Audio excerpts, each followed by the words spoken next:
Donc nous, on intervient auprès du SBVK dans un objectif de maintien des prairies, dans l'objectif de protéger la ressource en eau. Donc ça se traduit par des accompagnements individuels d'agriculteurs pour améliorer leurs pratiques de gestion du pâturage. Donc c'est vraiment des échanges avec les éleveurs pour voir comment on optimise la gestion du pâturage en fonction de leurs contraintes et de leurs objectifs. Les prairies, ce sont des zones qui sont souvent où on a besoin de mettre très peu d'intrants, voire pas d'intrants chimiques du tout. Là, je parle à la fois d'engrais mais de produits phytosanitaires. Ça va avoir un impact sur la biodiversité, mais aussi sur la qualité de l'eau, qui est une problématique très importante sur notre territoire. Une vache, c'est une barre de coupe à l'avant, un épandeur à l'arrière, et ça illustre le fait qu'en plus d'économiser des intrants, ça économise des charges mécaniques. Tous ces avantages de l'herbe, ils sont vrais à condition qu'on gère bien l'herbe et son pâturage. Pour nous, une agriculture durable, c'est une agriculture qui est rémunératrice des agriculteurs et qui soit à la fois durable du point de vue environnemental, mais aussi social. Bon Olivier, on va sortir les vaches à l'herbe. Allez.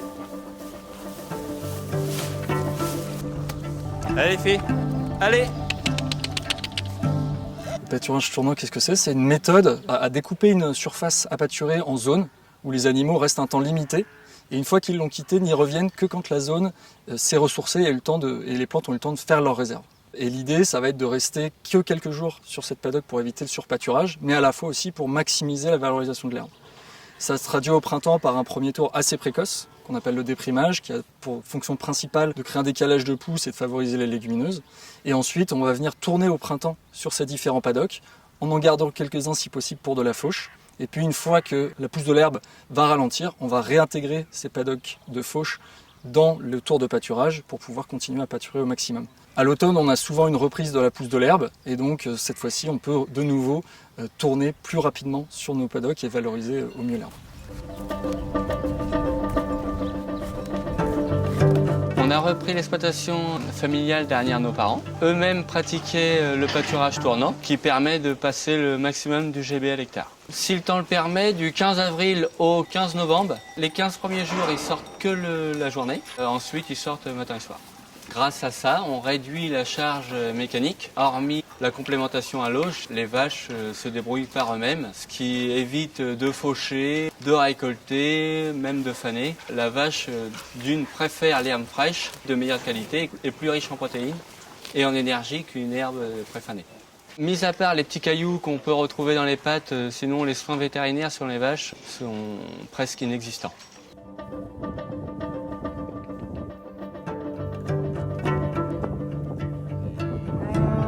Sur la Virus, c'est plutôt des terres qui sont assez humides, c'est assez sourceux.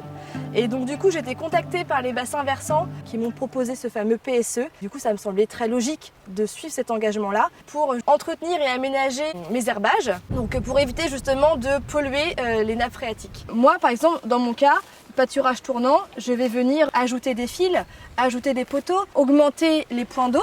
On peut bénéficier d'une aide justement pour l'entretien des herbages qui est financé à 60%. Donc du coup, moi j'ai choisi d'engager la totalité de mes herbages, donc que j'ai sur la commune de Lavirue et sur la commune de Saint-Aignan-sur-Ry. J'ai souhaité me faire accompagner pour justement me guider dans mon lancement et l'autonomie alimentaire. À la base, c'était vraiment un projet essentiel pour moi.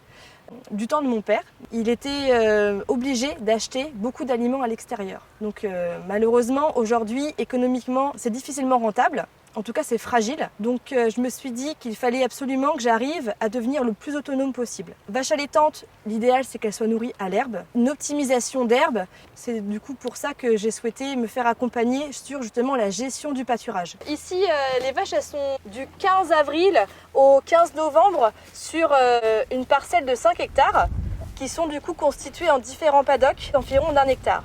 Ces paddocks-là, je les gère au fil, c'est-à-dire que les vaches rentrent à peu près dans 30 arts et tous les jours, j'avance le fil. Donc ici, on est chargé vraiment de manière assez légère parce qu'il y a 15 animaux adultes avec leurs veaux.